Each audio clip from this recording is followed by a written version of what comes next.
మిత్రమా, ఒక చిన్న మాట చెప్పనా? నీటి సమాజంలో అందరూ నా వల్లే అని అయ్యో పాపం అనేసి వాళ్ళ కష్టంలో ఉన్నప్పుడు సహాయం చేశావు. తర్వాత వాళ్ళు ఏదో నిన్ను మోసం చేసినా వదిలేసావు. నిన్నేదో నష్టం చేసినా పాపం అని వదిలేసావు. నువ్వు పాపం అన్నంత మాత్రాన నీకేమైనా మంచి జరుగుతుందా? లేదు. గుర్తుపెట్టుకో, నిన్ను మోసం చేసిన వాళ్ళని తిరిగి ఎదిరించు.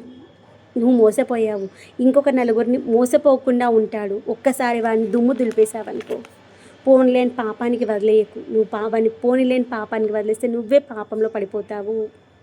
గుర్తుపెట్టుకో, నువ్వు ఎలాగో మోసపోయావు, కానీ వాడు ఇంకొక నలుగురిని మోసం చేయకుండా ఉండాలి అంటే వాడికి తగిన బుద్ధి చెప్పాలి. గుర్తుపెట్టుకో.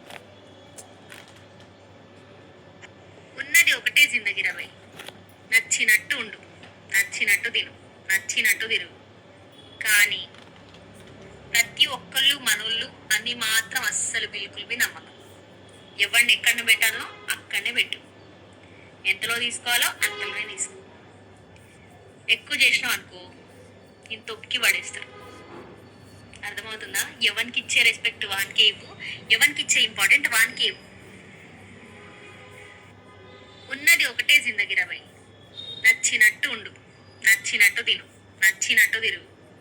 కానీ ప్రతి ఒక్కళ్ళు మనోళ్ళు అని మాత్రం అస్సలు బిల్కు